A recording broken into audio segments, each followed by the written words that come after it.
Topic है गुणनखंड वृक्ष की सहायता से संख्या 16,380 के गुणनखंड ज्ञात करो। देखो तरीका, सबसे पहले क्या करेंगे, 16,380 इसके गुणनखंड कर लेंगे। 2 से डिवाइड हो गया, 2 × 16, 2 एकम 2, 2 9 18 और जो है 2 0 0। फिर 2 से डिवाइड हो गया, 2 चौक 8, 2 9 18 और 2 पंजे 10। अब जो है 5 आ गया तो 3 से डिवाइड हो गया, 9 और 5 14 4 18, यानी कि 3 तो डिवाइड होने के बाद ये आ गया 3 एकम 3, 3 3 9, 3 6 18 और 3 पंजे 15, यानी कि अब फिर 3 से डिवाइड हो गया, 3 चौक 12, 1 3 पंजे 15 और 3 पंजे 15।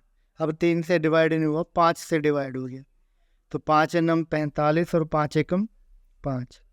अब 7 से डिवाइड हो गया, 13 7 51 और यानी कि इसके फैक्टर कर लीजिए आ गए।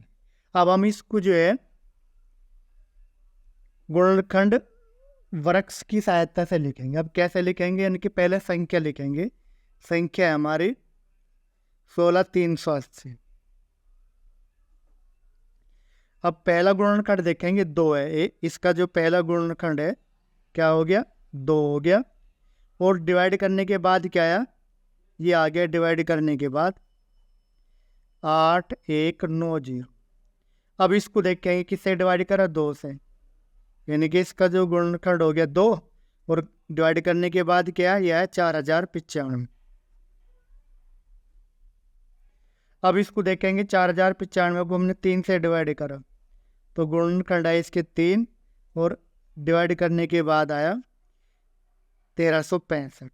अब इसको देखेंगे डिवाइड हमने किससे करा, 3 से, तो 3 आ गए और डिवाइड करने के बाद क्या है 455।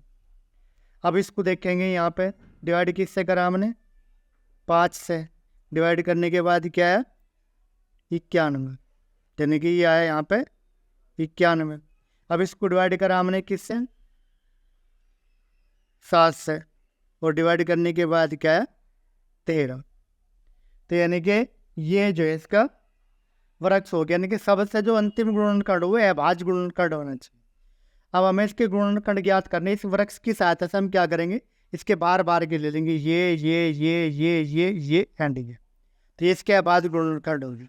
यानी कि अगर हम लिखेंगे 16,380 तो ये इक्वल टू हो गया, पहला गुणनखंड कितना हुआ इसका 2, फिर आगे भी 2, फिर यहाँ पे 3 और 3 5 7 और 13, तो यानी कि इसके गुणनखंड हो गए। यानी कि इसको हम लिख सके कितने, 2 बार 2 आ रहा तो 2 की घात 2, 2 बार 3 आ रहा तो 3 की घात 2 और 5 गुणा 7 गुणा के 13, तो ये इसके बाद गुणनखंड। फिर देखते हैं एक बार, ये कह रहा है गुणनखंड वृक्ष की सहायता से संख्या के गुणनखंड ज्ञात करो। तो हमने क्या करा, पहले 16,380 के गुणनखंड ज्ञात कर। अब हम इसको वृक्ष की फॉर्म में लिखेंगे, यानी कि पहले 16,380 लिखा, पहला गुणनखंड देखा हमने क्या आ गया, यहाँ पे 2 आ गया। अब 2 लिखा, डिवाइड करने के बाद ये आया, इसी तरह यहाँ पे 2 से डिवाइड करा, 2 यहाँ आया, डिवाइड करने के बाद 4095, फिर यहाँ पे 3, फिर यहाँ पे जो बचा ये, इस तरह जो है हमने ये इसके गुणनखंड होंगे। और इनको सारों को जब लिखेंगे तो हम क्या लिखेंगे, ये बार बार के लिख लेंगे, तो ये इसके गुणनखंड होंगे।